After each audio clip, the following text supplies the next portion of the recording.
All right, well, as I mentioned last Sunday night, I was thinking about doing a summer mini-series on basic hermeneutics.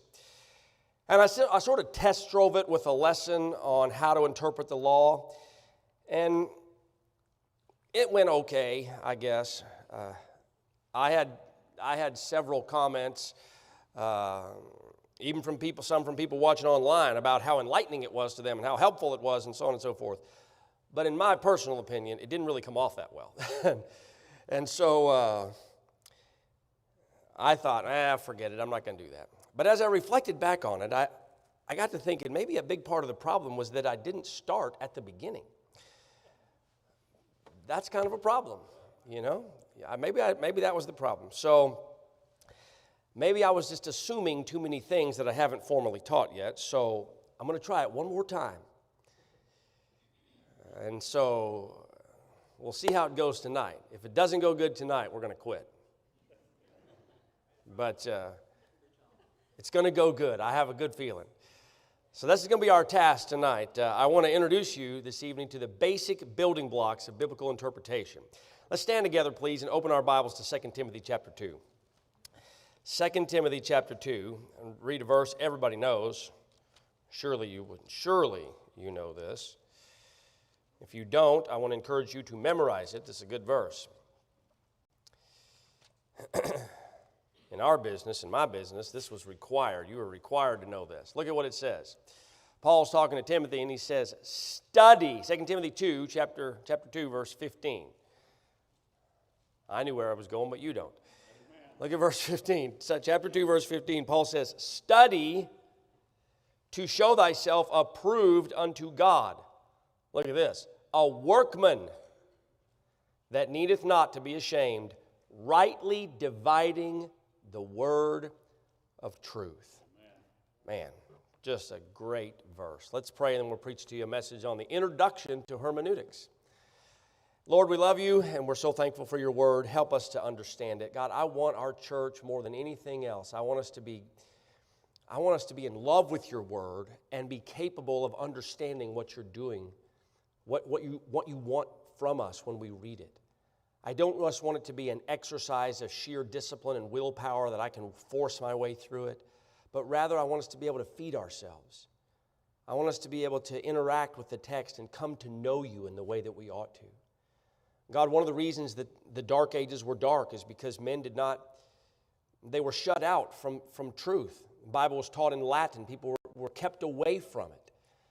And yet now, today, we have the ability to read and the ability to understand, but if we're not able to draw things out from it, we're still in the dark. So I pray that you'd really help us to develop these skills and to be good Bible readers. Help us, Lord, we pray in Jesus' name. Amen. You may be seated. Let's just ask a basic question. What is hermeneutics? I was at the shop the other day with the car mechanics, and I was talking about hermeneutics. And they said, what? What is that word? Never even heard of that before. And so we need to define, what is this word? It's an unusual word. Nobody uses it hardly at all. What is hermeneutics?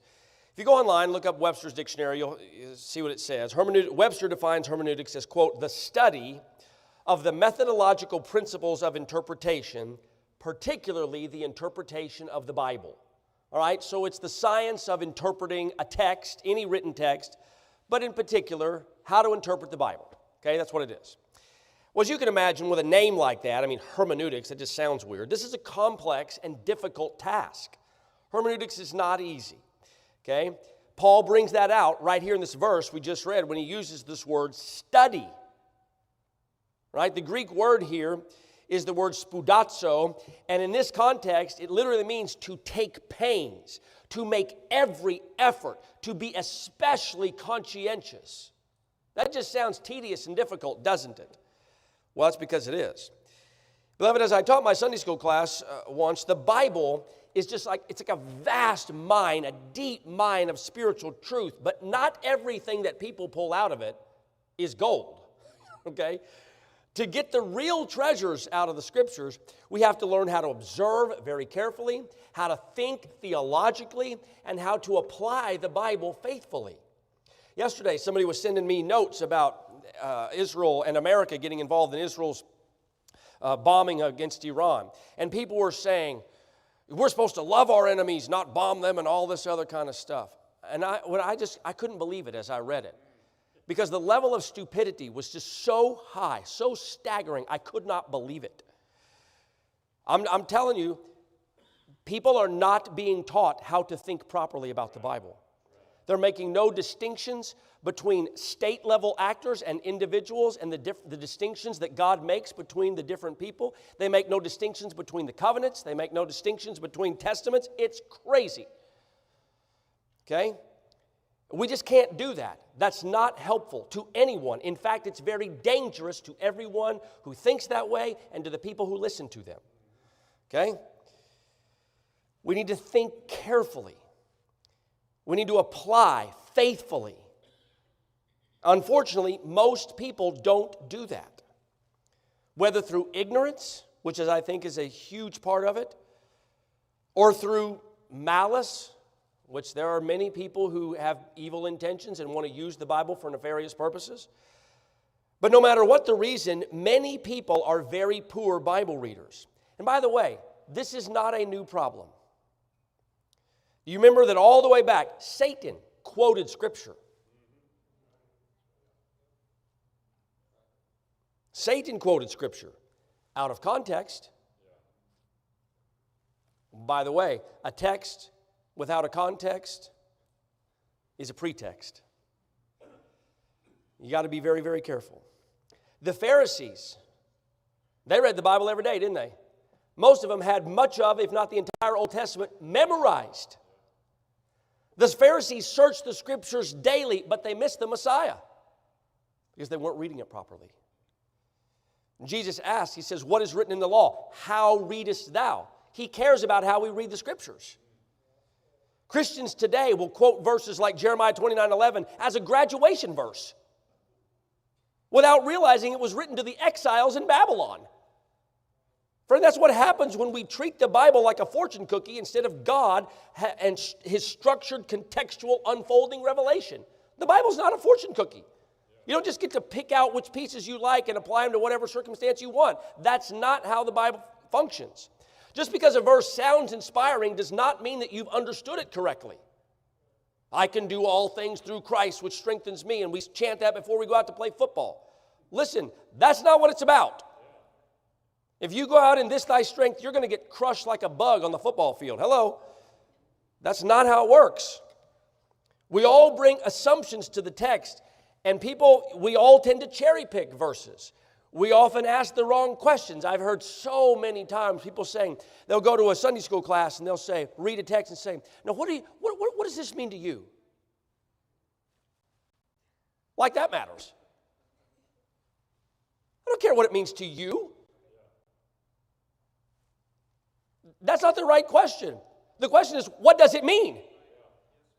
What did God mean when He inspired it? Hello, that's what we should be asking. You've got to ask the right questions. So our task is to become skilled workmen, right? Because this is work. Is to become skilled workmen who handle Scripture properly. We want to demonstrate ourselves to be workmen who don't need to be ashamed because we rightly divide the word of truth. And what that means is that God has issued to us a call to study. And again, that word demands that we be diligent and exert effort. Bible study is not passive. It's not coasting. You can't just read and just, boom, you got it. Somebody told me that one time. I just read this book, and the first time I read it, I got it. Well, dude, if that's the case, that's a miracle. Because I've read a bunch of the Bible many, many, many times, and I still don't have it. Okay? It doesn't just happen. It takes labor. It takes intentional focus. Just as a framer has to learn how to square a wall, or a surgeon has to learn how to make clean cuts, you and I too must learn to cut it straight with the Word of God, which is what this means at the end of verse 15. That's what rightly dividing means. That Greek phrase literally means to cut straight. It evokes imagery of a workman like a tent maker, like Paul, right, making precise, careful cuts to ensure that everything fits exactly as it should. It implies craftsmanship, precision, accuracy. In other words, real Bible study is the opposite of sloppy, lazy reading. Everybody with me tonight? Pretty simple. So how do we do this? What are the tools in our hermeneutical tool belt? How do we do this if we want to be good? Well, if you've been here very long, you've probably heard me say this before, so please pardon the repetition if I'm doing that. But there are three things that we're looking for.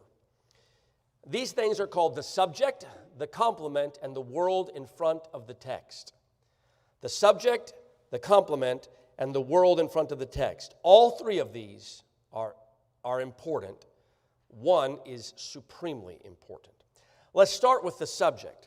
What is a subject? A topic, a theme, right? Same idea. In order to find the subject is defined as the precise answer to this question.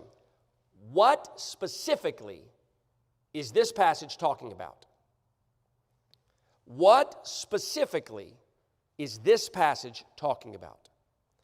Now, every one of those words is important. We want a specific answer, which means that the answer can never simply be one word. There is no passage, for example, that is talking about love. What do you mean? The Bible talks about love all over the place. No, it doesn't. No, it does not. There is no passage in the Bible that talks about love. Why? Because the subject of love is way too broad to be exhausted in one passage, isn't it? It's too broad. It can't possibly, there is no passage that can possibly tell you everything there is to say about love in a single pericope. Now, it might tell you how a husband is to reflect Christ's love to his wife in a marriage. Ephesians 5 says that, doesn't it? It might define love like 1 Corinthians 13 does. It might show us how love is to be expressed between church members. But the subject will never be a single word. We have to get much, much more specific than that until we have grasped the complete thought or question with which it's dealing. For example, last Sunday morning we were dealing with the story of the prodigal son. It's Luke chapter 15, verses 11 through 32. We just dealt with that 2 weeks ago. The subject, when I first read about it, when I first read it to people and I say, what's this talking about? They say, well, the prodigal son. Now, is that the subject or is that a title for a message? That's not the subject. Not by any means. That's not the theme. That's not the topic. The subject is not just a wayward son. It's not talking about forgiveness. It's not talking about reconciliation. Again, those are all one word ideas that you can't, it's not talking about that. What it's talking about is what you and I should think about someone who returns after rebelling. Is everybody with me? That's what it's dealing with. The Pharisees were very upset because the publicans and sinners, after they had come back to God, they were like, these people shouldn't be here. Why are you dealing with them? And Jesus is teaching, hey, through this parable, what this story is about is how you and I should think and feel about someone who returns after rebelling. That's what the passage is about. Does everybody follow me? See how much more specific we have become? Okay? Now, typically the easiest way to find this subject is to ask which one of the 6 editors' questions it answers. How many of you have heard this old poem before? I heard it from Haddon Robinson many, many years ago. He quoted it, said, I had 6 faithful friends. They taught me all I knew. Their names were how and what and where, when and why and who. Everybody remember that? Okay. Almost every single passage deals with one of those questions, right? For example, who does God chasten? Hebrews 12. Who does God chasten? Who is it? His children. Deals something like that. Maybe it's another question like, how does God respond to our faith? Hebrews 11:6. Right? He rewards our faith. How about this? Why children should obey their parents? Ephesians 6. Okay? The subject is going to be very narrow and specific. Next, we come to the complement. The term complement just means it's completing the idea. Okay? It's not praising the idea. It's completing the idea. In most cases, the complement is pretty easy to find because it's simply what the author says about the subject, right? It's the answer that the text gives to its main question. So if we go back to Luke 15, verses 11 to 32, if the subject is what we should think or how we should feel about someone who returns after rebelling, the complement would be that we should rejoice, right? We should be happy. And we should restore the rebel. Why? Because that reflects the Father's heart. And that's what the story of the prodigal son is actually about. It's not even about the son who went away. It's about the son who stayed home. And how he wasn't happy. He didn't share in the Father's joy. And that's what's going on here, is that the complement tells us what the answer to the subject. There's a question raised in the subject. It's really pretty straightforward. Now, once we have those two things, then we come to the most important concept of all. Now, I want everybody to pay attention to this. This is important. This will help you in every aspect of your life. This will help you in your marriage. This will help you in understanding the Constitution. It will help you in every aspect of your life. Okay? This is the most important concept in Bible interpretation. It is what is called the world in front of the text. I did not come up with this. Okay, it's from a French interpreter long ago who developed this terminology. But I cannot stress this idea enough. When it comes to Bible interpretation, there is nothing, I repeat, there is nothing more important than this. Now, to help you nail this down, let's start with a definition.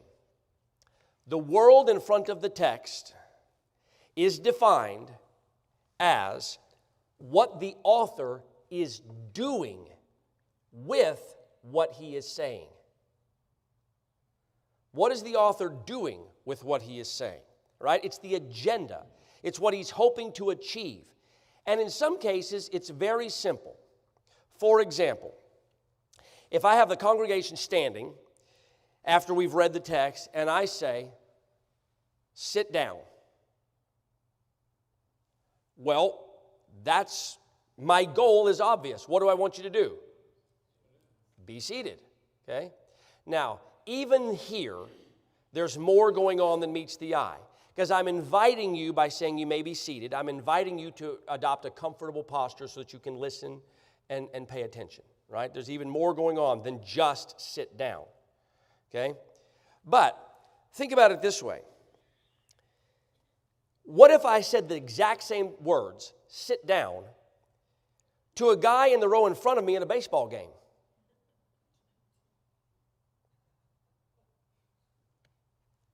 Suddenly my words have taken on a whole new dimension, haven't they? I'm not merely inviting him to find a comfortable position from which to watch the game, am I? What am I really saying? Get out of my way. Paid $100 for the seat. I can't see anything. Sit down. Right? I'm inviting him, or I'm, in this case, telling him to be considerate of other patrons. Is everybody, are you listening?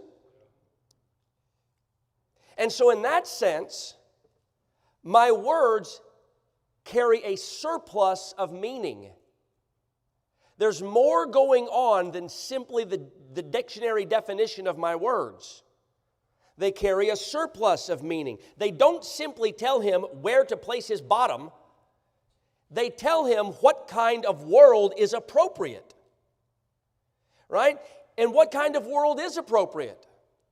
It's a world in which you show consideration for others by not blocking their view of the game. Is everybody tracking with me? And so in that sense, it's not okay for him, I don't have a sign, okay, but it's not okay for him, even if he's sitting down, to be holding up a sign. Because guess what? I still can't see. right? Even if he's sitting down, because holding up the sign is still at odds with the world that I'm projecting with my words. And so instead of saying sit down, what do we typically say? Down in front. It doesn't matter if you're standing or if you're holding a sign, put that down so that we can see. Be considerate of the other patrons at the game. Does everybody follow what I'm getting at tonight? I am asking that individual to think not only of yourself, but to think of all the other people around you. I'm asking you to live in a world where you're concerned that everybody have an enjoyable experience at the game, not just yourself. And so in that sense, my words, since that's the world that they're projecting, they actually would cover much more than just holding signs or standing up. It would also include him being a jerk to his wife and shouting where we can't hear what's going on. Or using terrible profanity which interferes with our enjoyment of the game. Does everybody understand what I'm getting at? We may not understand all those things or think about how it applies, but when I say sit down, I'm projecting a world in which you are considerate of everyone around you and you're trying to make sure that they also enjoy the experience, not just yourself. Man, I really hope that everybody's following me. Now, I would never say tonight that our words, the words of the text, don't matter. I would never say that, okay? Because words do matter. Words, the words that God has chosen, and God has chosen the exact words that are in this book. I mean, read 1 Corinthians chapter 2. God has inspired the words. Words do matter. They're the instrument through which meaning is communicated. But here's the point. More important than the words is what the author is doing with those words. A great example of this is sarcasm. Everybody knows in here that sarcasm is my love language. I love sarcasm. It's the greatest form of communication ever devised, in my opinion. And I used to coach little kids in basketball and a lot of other things. And occasionally one of our little players they'd fall on the court or get hurt, and they come over there and they're crying. And when they do, they're showing me their shin or their elbow or whatever hurt, their shin, you know. And, and so they come over there and they're crying and they're showing it to me, and I'd say to them, oh my, we're probably going to have to cut that off.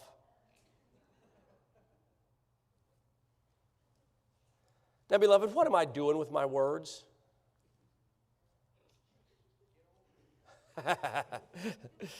Some of you are also smart, Alex. See? What am I doing? Would you agree with me that what I am doing with my words is virtually the opposite of what I'm saying?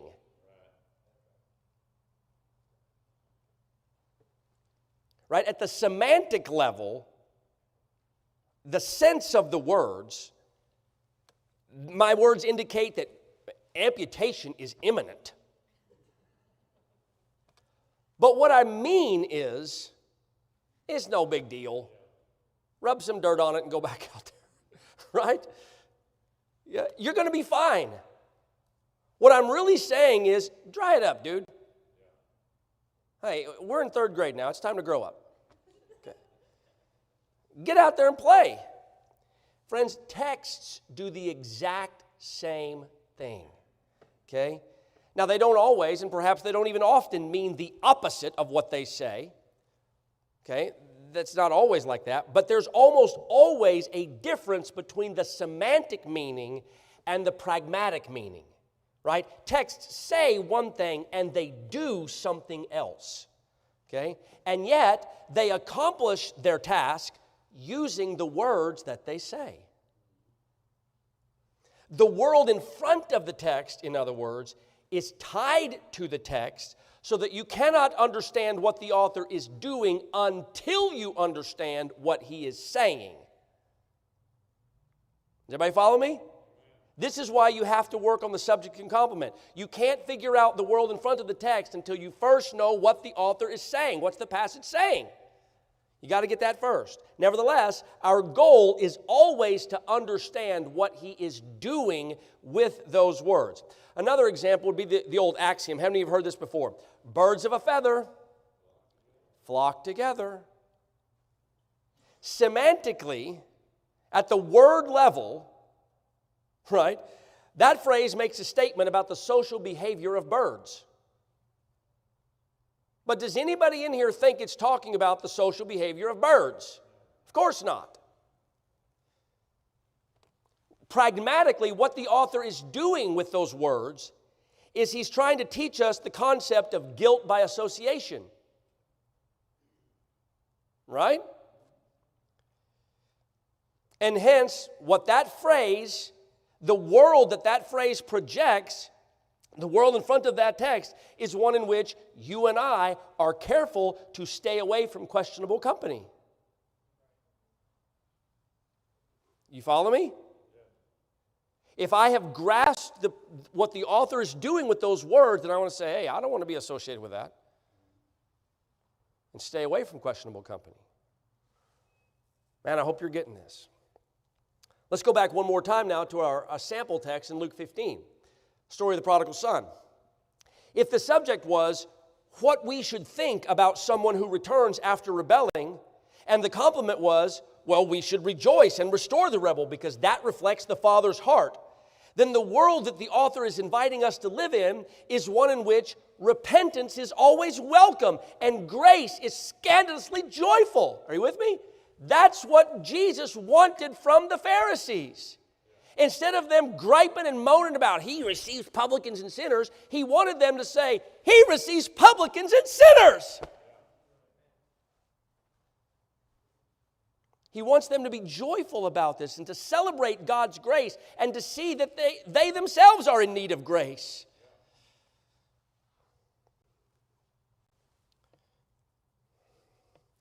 Now, we're going to try to do this together in just a minute, but before we do, let me highlight one thing that cannot be overstated. Even though the goal is always the same, discovering the world in front of the text, all right, that's the goal, and we do that through the subject and complement, you need to recognize this. Not every text speaks the same way. And if we don't recognize that, we're going to end up misunderstanding the Bible even when we're asking the right questions. Let me give you an example. Suppose somebody walks into this room and sees 3 sentences written on the wall. First sentence, take the chicken out of the oven. Second sentence, roses are red and violets are blue, blah, blah, blah. And the third sentence is, it is appointed unto men once to die, but after this, the judgment. Would you read all 3 of those sentences in the same way? Of course not. You intuitively recognize the difference between a command and a poem. You intuitively recognize the difference between a poem and a statement of fact. And your expectations shift based on the kind of writing in front of you. Okay? Same thing is true in the Bible. The meaning of the text does not change, but the way that meaning is communicated varies dramatically based on the genre of Scripture. A proverb is not a promise. A command is not a poem. A vision in the Revelation does not work like a logical argument in Romans. Every genre has its own conventions and its own patterns and expectations. If you try to read a proverb like a promise, you're going to end up gravely disappointed. If you read an apocalyptic vision like a theological syllogism, you're going to miss the imagery. If you treat poetry like legal code, you're going to miss the emotion and the beauty of the message. Okay? Let's take, for example, Proverbs 22:6. Train up a child in the way he should go, and when he is old, he will not depart from it.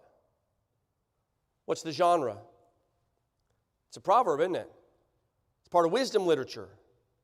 If you read that like a promise, for example, like a guarantee from God, then you might end up crushed when your child rebels and goes away. But if you understand it as a proverb, that is, as a general principle about how life tends to work, then it brings wisdom and not false expectations. Come on, is everybody listening?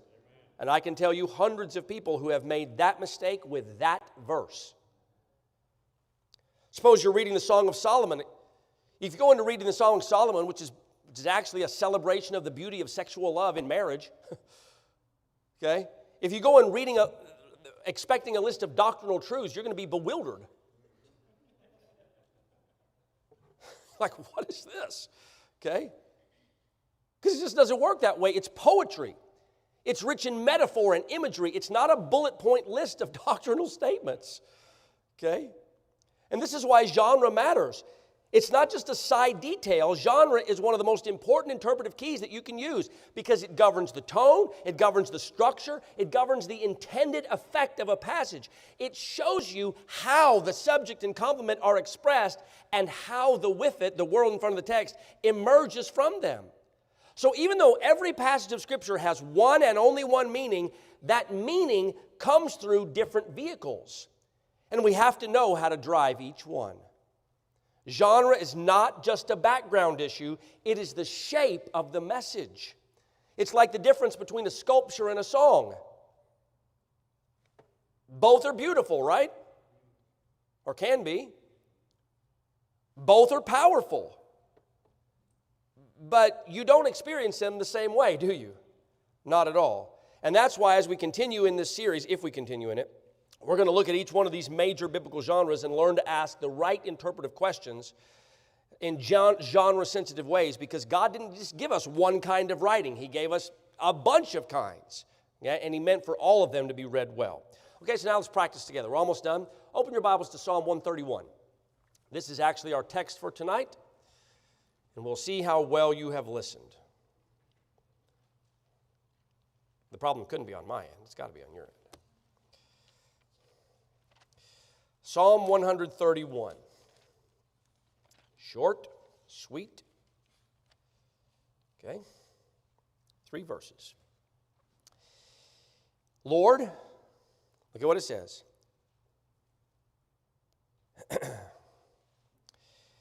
Lord, my heart is not haughty, nor mine eyes lofty. Neither do I exercise myself in great matters or in things too high for me. Surely I have behaved and quieted myself as a child that is weaned of his mother. My soul is even as a weaned child. Let Israel hope in the Lord from henceforth and forever. It's beautiful, isn't it? But what's it doing? What's it talking about? Well, let's walk through the steps. What is the subject? What's the theme of this passage? Let me ask you a few questions to help you. Is it talking about Israel primarily? Or hope? Or parenting? Everybody look at me, please. Shake your head like this. No, it's not doing any of those things. It's not talking about Israel or hope or parenting or weaned children or whatever else. What it's dealing with, it's describing what David has done in his own soul and why. Do you see that? It's describing what David has done in his own soul and why. Right? It describes the posture of a humble, trusting heart before God.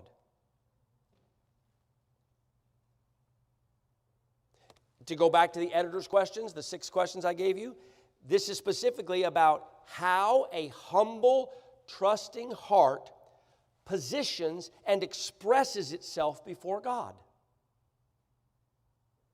Everybody see that?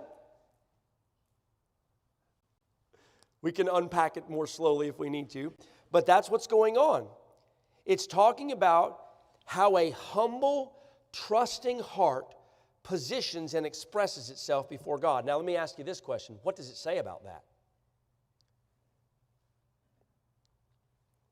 How does a humble, trusting heart position itself before God? Answer the question. A humble heart does what? It does what? Hopes in the Lord. What verse did you get that from? Verse 3. Okay, let Israel hope in the Lord. I got something different from that, but it's not bad. It's not a bad. At least it comes from the text. Praise the Lord. Okay. A humble heart. Let's go over the verses 1, 2, and 3. A humble heart Can we say this? It rests like a weaned child in quiet trust. Can we say this? It refuses prideful ambition. Look at it. I don't exercise myself in things that are too high for me. Right? It resists prideful ambition. It urges others, verse 3, to place their hope in the Lord. Is everybody with me? Can you see where I got that? David disavows the noisy, ambitious drive to master things beyond him. He says, I'm not going to deal with things that are above my pay grade. Some things I don't need to deal with. Instead, he has settled his soul into quiet rest. And notice the metaphor. The main metaphor here is that of the weaned child. That's a powerful metaphor. Because a weaned child is no longer a baby who's clamoring for milk and gets fed on demand. It's not that way anymore. This is rather a child who has learned to trust the presence of its mother even when immediate gratification is gone. Okay? So with those elements in place, let's ask, what is this psalm hoping to achieve? What world is the author inviting us to live in? Now clearly, this psalm is not merely giving us a metaphor. It is inviting us into a new orientation toward life. One that's away from arrogance, away from anxiety, toward a childlike stillness in the care of a sovereign God. Right?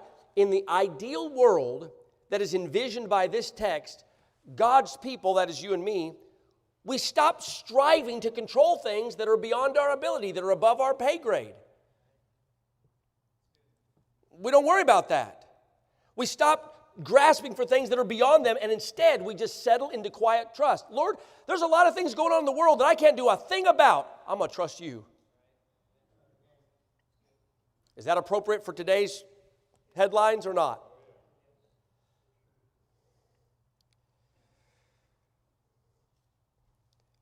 Instead, we just settle into quiet trust. Watch.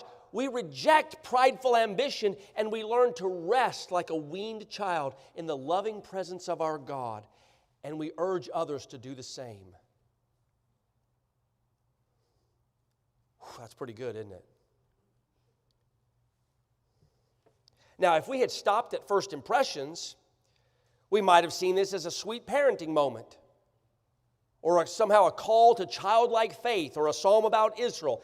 And while all of those ideas sort of brush the surface, they miss the richness of what's really happening, right? If you skipped the subject and focused only on the weaned child image, you might end up applying this passage by telling people to be more patient as you deal with your toddler. Which, by the way, it's not a bad thing to be patient as you deal with your toddler. But is that what this passage is talking about? No. Okay, that's not what this text is saying. And that's the point. Dear friends, if we fail, please get this. If we fail to get the subject and complement right, then we distort the meaning, and thereby we misrepresent the God who spoke it. Man, that's critical to grasp. Misinterpreting a text isn't just a technical error, it's actually a theological offense. Because what you're doing is presenting something false in God's name. When someone teaches a wrong subject or draws the wrong complement, they're not merely making a mistake, they are, even if unintentionally, putting words in God's mouth that He didn't say. You following me? I'm not trying to scare you to death, but I am urging you to do what we read at the beginning. Study to show yourself approved, rightly dividing. That's not just written to the pastor, that's to all of us. We don't want to say in God's name something He didn't ever say. Eve tried that and got in serious trouble. At the same time, if we ignore the world in front of the text, we become hearers of the word and not doers of it. Right? If we discover the subject and complement but fail to ask what the author is trying to accomplish, how what he says is meant to shape our beliefs and transform our affections and allegiances, then we may know what the text means, but we miss what it's for. Right? In the words of some other preachers who teach, or teachers who teach preaching, they will say this: to stop at the what and ignore the so what is to completely miss the purpose of Scripture. To stop at the what and miss the so what is to completely miss the purpose of Scripture. And again, this is why we need to work at this. We ask the subject to anchor our interpretation. We find the complement to verify it, and we uncover the world in front of the text to be transformed by it. Beloved, this is how we honor God's words. This is how we avoid misusing Scripture. This is how we guard ourselves from lazy, shallow, self-centered interpretations. We don't come to Scripture to make it useful. We come to Scripture to submit to it faithfully. And when we study it like this, carefully and patiently and honestly, we don't just get better understanding, we get a changed life. And that's the goal. So let me ask you, based on Psalm 131, have you quieted your soul before the Lord? I'm not asking, did you come to church today? Obviously you did. I'm not even asking, do you believe the Bible is God's Word? Clearly you do. The real question is this: are you reading it the way that He intended? Psalm 131 doesn't just command a quiet soul, it displays it. David isn't trying to master the mysteries of providence or micromanage outcomes. He's not clawing for control. Watch this. He's climbing into the arms of his Father. God, I can't handle all this stuff. I'm just going to trust in you. He's climbing into the arms of his Father. Friends, that is what biblical faith looks like. And friend, that's what good Bible reading should do. If your time in the Word of God does not lead you to that kind of surrender and that kind of childlike trust, then something is wrong. But it's not wrong with the Bible. It's wrong with how you're reading the Bible.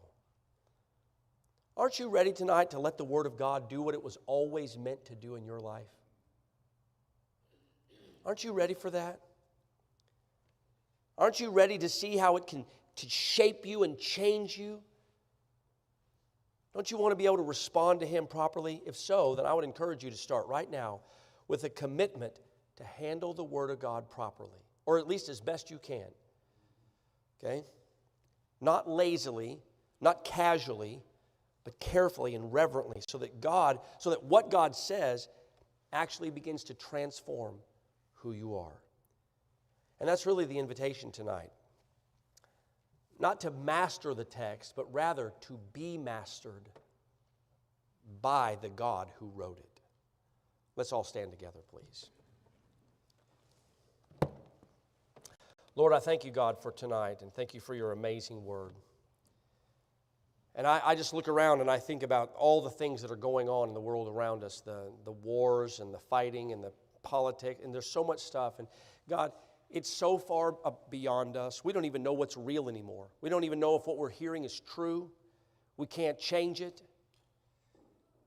And so, God, instead of fretting about it and worrying, we just need to realize, I'm going to trust my Heavenly Father. I'm going to cultivate a relationship with Him. I'm going to quiet my soul and just develop that personal trust, a calm spirit. I'm going to invite others, instead of being filled with anxiety and all the emotions swirling around, God, let's just come before you and put our trust as a church, as a nation, in Thee. We thank you for your word, how beautiful it is, how comforting and reassuring it is. I'm thankful, God, to know that you're always there, like Psalm 23 talks about. You're our shepherd and you'll never leave us. We're grateful for that. God, I pray that going forward we would be diligent in our Bible reading.